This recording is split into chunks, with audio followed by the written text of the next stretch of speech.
What is up, YouTube? Bitch Boy Mills, my hometown commander. We're back for another episode of $50 Upgrades show where I talk to you through my $50 upgrade for the Precon in question. Today we're talking about Most Wanted, the Mardu Precon from Outlaws of Thunder Junction, headed up by Olivia, Opulent, Outlaw.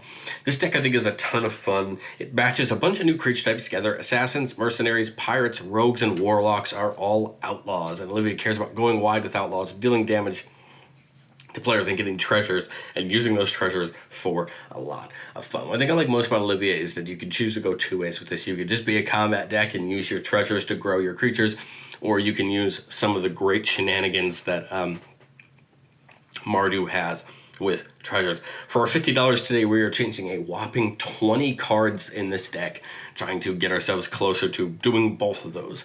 Hitting our opponents, going wide and hitting harder, and dealing fun with the treasures. First, we'll go over the 20 cards I am proposing we add to the deck, and then we'll talk a little bit briefly about the 20 cards I'm looking to take out. Well, on the first page, we have the Agent of the Iron Throne, a background that says as long as Olivia's out, we have whenever an artifact or creature you control is put into a graveyard from the battlefield, each opponent loses a life. So Agent and Olivia both have to be on the battlefield in order to get this ability. But hey, every time we sack a treasure, each opponent's losing a life. Anytime one of our creatures die, our opponents are losing a life. And this is going to help us get to that 40 damage we need, right, on all of our opponents to do that.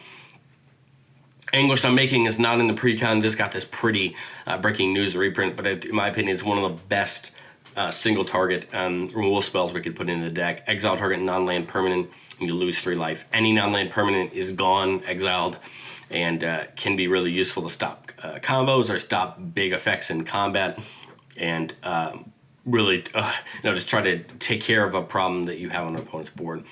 Big score, one of 2 draw spells we added in here because we pitch a card to do it, but we draw 2 and create 2 treasures, meaning that we can get closer and closer to either Olivia's ability that turn or sacrificing those treasures for the means. And it's a great way to do it because we're getting treasures back for it. Breeches, Eager, Pillager says whenever a pirate we control attacks, we choose one that hasn't been chosen this turn, create a treasure, target creature can't block, or exile the top card of your library you can play it this turn. Breeches is mainly in here because if we attack with it, well, then we're going to make a treasure. But there are a couple other pirates in the deck, so we could really take advantage of its ability and either get the treasure or stop something from blocking if need be. Hellspur Posse Boss from the main set seems like a great card here, giving all of our other outlaws haste. And then when it comes in, we make 2/1/1 mercenaries. And at first when I looked at this card, I wasn't quite sure on the mercenaries how I felt about tapping and giving target +1/+0 until end of turn. But then I realized Olivia has flying and lifelink, and we can use those mercenaries to buff her, gain some life back, and potentially risk commander damage on someone. Kellogg is a really cool ability. Whenever it attacks, it gets a treasure, but we could sack 5 treasures to gain control of target creature for as long as we control Kellogg.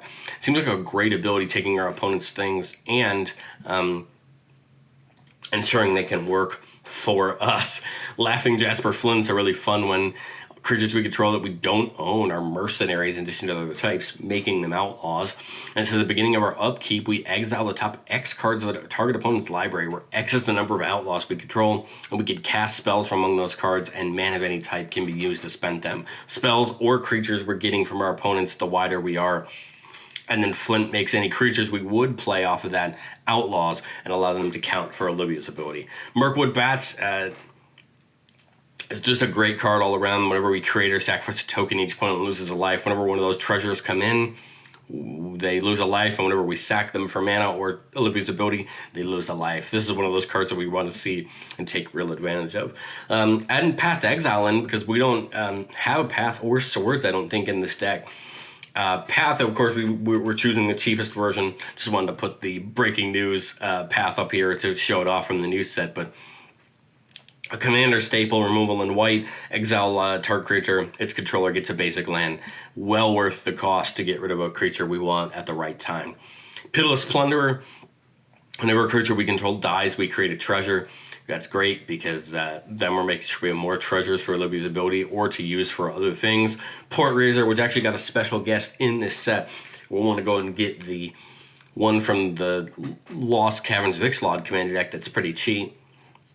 Whenever it deals combat damage to a player, we get to untap each creature we control, and if we do, there's additional combat, and then it can attack a player it's already attacked this turn. With Port Razer, we can get potentially 2 extra combats, get more damage into our opponents, potentially get more treasures with Olivia's ability.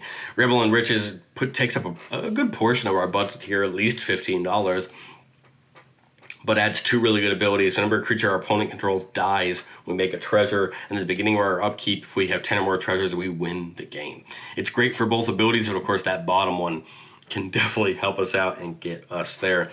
Ruinous Ultimatum is probably one of the reasons you want to play Mardu. A 7-mana board wipe that destroys all non-land permanents your opponents control, and it can be brutal depending on when you play it in the game. Happily put it in here as it's only about $1 card. We're adding the counterpart to Path to Exile and Swords to Plowshares. Exile target creature. Its controller gains life equal to its power. Again, removal at 1 mana is important, especially when we want to stop certain things. Talisman of Conviction is one of 3 talismans we're adding in the deck. The deck already has the signets in it, but why not add the talismans for more than that mana on 2? Because if we're getting a talisman down on 2, we could potentially get Olivia down on 3, or some of these other 4 or 5 mana creatures down a turn sooner. Unexpected Windfall is the other counterpart to the big score we talked about earlier. Pitch a card, draw 2 treasures. I love these in any deck that cares about treasures. They are well worth the cost. Running in Vadmir from the main set.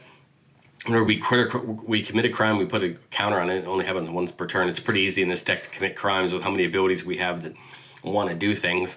And then when it has 4 more counters on it, Medicine Lifelink. So whether it's getting the counters through its ability or Olivia's putting them on with her ability that puts 2 on everything, Vadmir eventually is going to be a great creature for us, having Medicine Lifelink and either hitting our opponents and proccing Olivia's ability or just gaining us life back. And then Xorn seems perfect. Whenever we'd create one of our treasures, instead create that many +1. So every time we deal damage to somebody with Olivia out, we're making 2 instead of 1 with Xorn. And believe me, that value is going to add up really quick. Well, let's talk through the 20 cards that I chose to take out of the deck. The deck list, if you want to see the new cards added in as well as these 20, is going to be down in the comment section below, or the description section below for you.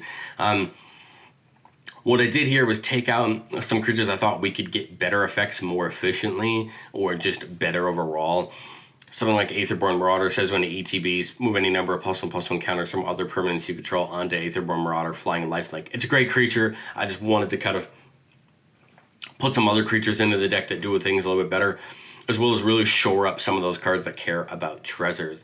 Vanewitch Coven is a card I kind of really wanted to keep in. Whenever when you gain life, you can pay a black. If you do, return a creature from your graveyard to your hand. Olivia has lifelink, and so we're going to be proccing that fairly frequently, but I just wanted to add some things in. Same thing with like Feed the Swarm. It may be odd for me to take Feed the Swarm out, but again, we're adding Swords to Plowshares, Path to Exile, and Anguished Unmaking in. We're covering all of the things we need to cover on Feed the Swarm, but also keeping our options open as well. I don't love things like Hex and Mass Mutiny, but they're great cards for what they do. I just took them out for other things.